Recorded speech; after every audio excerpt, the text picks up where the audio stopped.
Hi, good morning. Welcome down to Devon Koi Pond. Well, what a change in the weather this week. Been really cold. Last week, beautiful sunny. This week, cold, wind. Nights have been absolutely freezing. Pond temperature right back down. Blowing a gale here at the moment. Hope it's not playing up too much havoc, even on the windproof mic. But I should think it's biting a bit. Well, welcome to the channel, the new subscribers. Welcome to the channel, the old subscribers.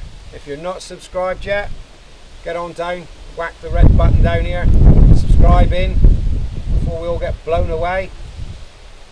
For this week, we're going to have a little talk on pond covers. Now, as some of you old watchers and subscribers will know, I cover my pond.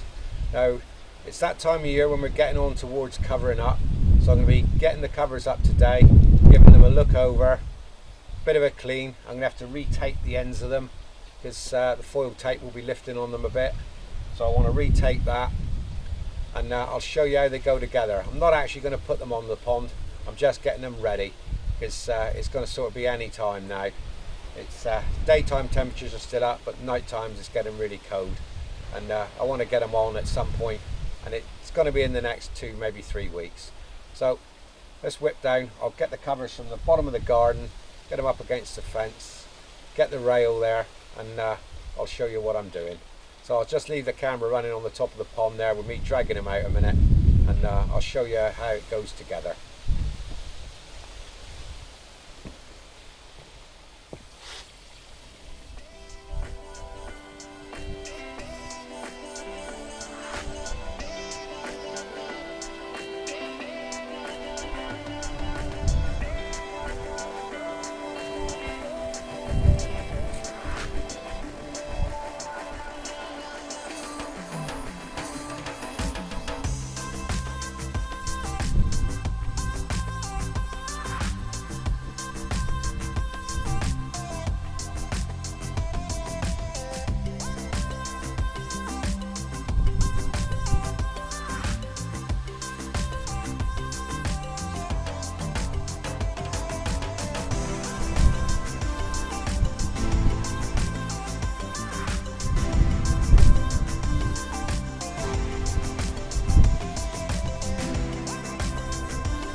Okay, so this is my bars to go on the pond.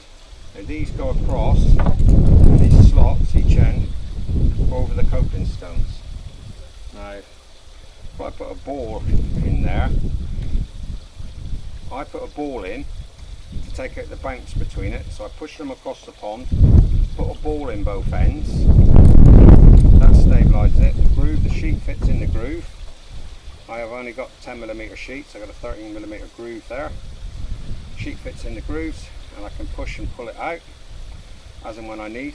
Now the other thing I do, to get a bit of a run on the sheets across the pond, on the far side I use a plastic wedge and lift it up, which will give me a good 1/4 inch of fall down across the pond, and I stick the wedge on the underside down on the low side, so the water all runs down towards this step. It's not waterproof, it's not meant to be waterproof.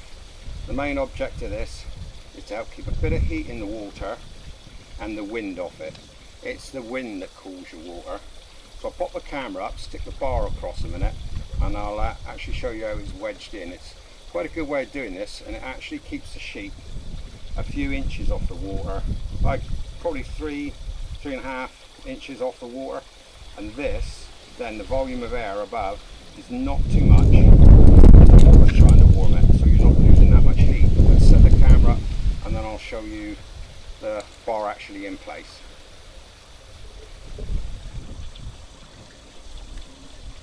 Okay, I'm hoping you can see this now. There's the bar. The ball is to stop the bounce, and there's a wedge underneath it. So here, the wood is direct down on the top. I've only got sort of an overhang each end of about ½ an inch. I could have cut them tighter, but I wanted to make them easily to get in and out. So we give it what we call in the trade a bit of wiggle room. Alright, just got that. Wedge is underneath on this side.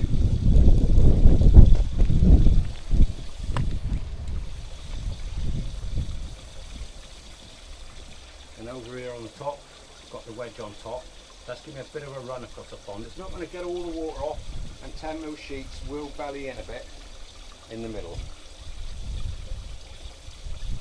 But that works for me.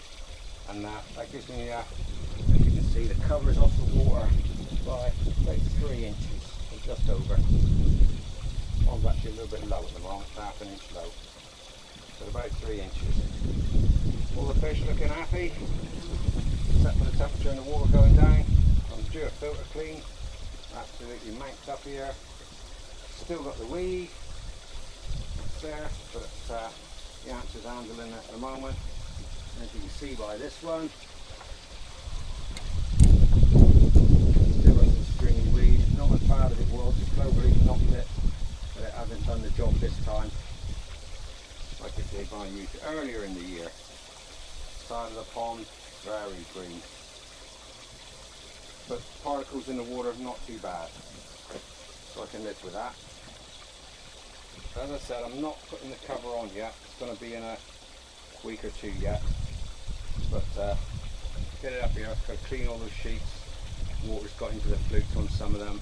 I've only got the foil tape over the ends. The plastic strips would be a pain on the ends, and I would just knock them off when I slide the sheets to and fro, so it's just easy not to have them. So I'll get the camera back up here a minute and I'll finish this week off.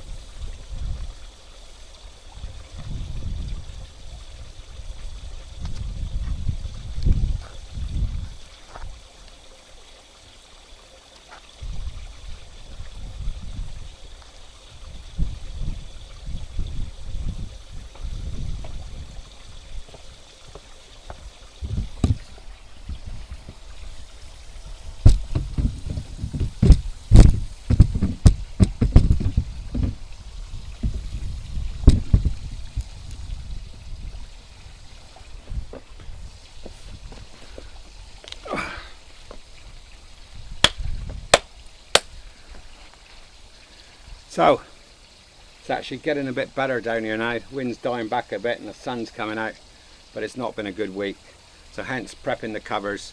Now I know this time of year everybody thinks about heating their ponds. I've been through this for so many years now, thought about it, looked at the expense. Putting an electric heater on your pond, a through heater, just it's not a practical way to do it unless you're made of money. Air source heat pump, yeah, that's fairly practical, but it's still going to cost you a few quid. If you're going to do it, you need to heat to sort of 17, 18, 19 degrees really for it to be of benefit to you. Unheated down here like this with just a cover over. Get a nice sunny day like this in the winter, covers over, hot air underneath, warms the water. My fish have been fine like this. I had a cover the same over the old pond down there. That has seen me through now, so I think I'm in my 15th year of koi keeping. So that's seen me through 15 years without any problems. Just consider electric heating is very expensive, and if you're going to put a cover across the pond, which you have to because you lose all your heat through the top, keep it as close to the water as you can. Help lessen that amount of air that you're heating, because the water will heat the air, and because your pond's insulated, the air will lose the heat. So that's where your heater go. If your pond isn't insulated in the deck, don't even try to heat it. You're just going to heat all the ground around the pond as well, and it'll be going full stop. Your electric bill will go through the roof. Right, I'll give you a glide over the fish as we're going. The little babies are doing fine in the pond. They're having to fight for their food with the rest of them. I've got sinkers that I'm throwing in. Big fish also like those little tiny sinkers. They go ground like Dyson vacuum cleaners, sucking them up. But I'll give you a look over the pond as we're going. So maybe next week we'll be covering, I don't know, maybe the week after. But I'll get these sheets all power washed off and cleaned. Water taken out of the flutes that it's got into. And get them ready to go on the pond. So from down here in Devon, if you're not subscribed in yet and you want to catch up on when we do cover the pond for the winter so you don't miss it, hit the red subscription button down here. Been happy having you this week. I'll catch you all next week. Hopefully the covers won't be going on, but let's have a quick look around the pond and I'll see you all soon.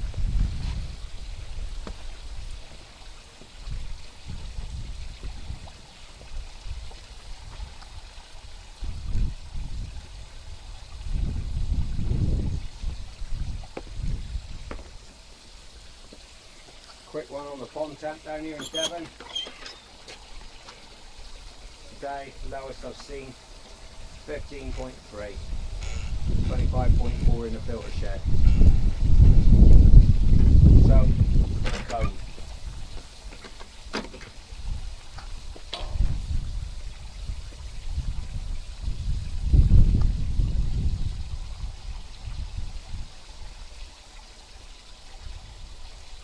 So from down here in Devon, bye-zy bye.